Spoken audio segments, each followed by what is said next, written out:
Máme tu napísané 4 desatinné čísla.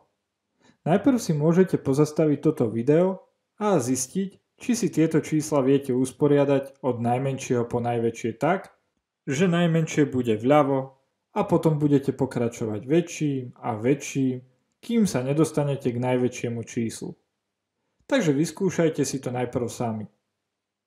Poďme to teraz vyriešiť spoločne a spôsob, akým to urobíme je, že začneme porovnávať číslice, ktoré sú na mieste najväčšieho číselného rádu. V našom prípade je to pozícia jednotiek. A porovnávame čísla teda na tejto pozícii.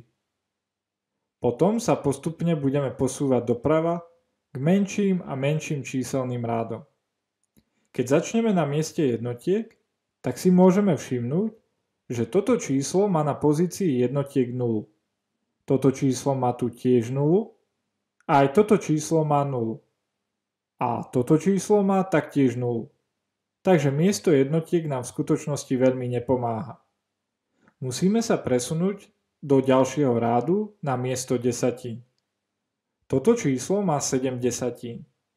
Ďalšie číslo má 0 desatín. Takže len z tohto vieme povedať, že druhé číslo je menšie ako prvé číslo. 7 desatín je viac ako 0 desatín. A nezáleží na tom, čo bude na miestach napravo od desatín. Toto číslo má tiež 7 desatín, rovnako ako prvé číslo. A toto posledné číslo má tiež 7 desatín.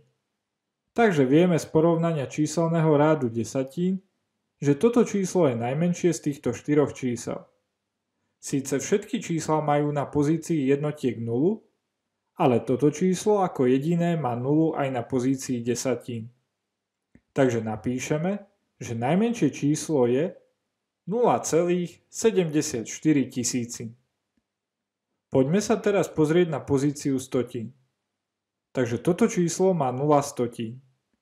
Toto číslo sme už vybrali, toto číslo má 7 stotín a toto číslo nám nemusí byť zrejmé, ale keďže tu nemáme žiadnu číslicu na mieste stotín, tak ho môžeme považovať za 0. Ak máme desatinné číslo, tak vždy za desatinu čiarku napravo môžeme za poslednou číslicou pridať hociaký počet 0 podľa potreby a hodnotu čísla to nezmení. Takže toto číslo má na pozícii stotín 0, tieto tri čísla majú rovnaké desatiny. Ale toto číslo 0,77 má 7 stotín, zatiaľ čo zvyšné dve čísla majú 0 na pozícii stotín. Takže toto bude najväčšie číslo z našich štyroch čísel. Je väčšie ako tieto ďalšie dve čísla, kvôli tomu, že na mieste stotín má väčšie číslo a nezáleží na tom, aké majú čísla na pozícii tisícin a ďalších pozíciách.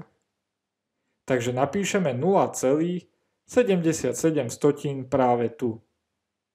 Takže toto číslo sme už použili a teraz ešte musíme porovnať tieto dve zvyšné čísla, ktoré majú rovnaké pozície na desatinách a stotinách, takže musíme porovnať tisíciny. Toto číslo má 7 tisícin a toto číslo má 0 tisícin. Takže toto číslo je menšie ako toto prvé číslo, takže sem napíšeme 0,7 a väčšie od neho bude 0,707 tisícin. A máme hotovo. Takže hlavnou myšlienkou je, že ak chceme porovnať takéto čísla, musíme najskôr porovnať hodnoty na pozíciách najväčšieho radu daného čísla a ak by sme mali rovnosť, tak postupne sa posúvať doprava, aby sme porovnali čoraz menšie číselné rády daných čísel.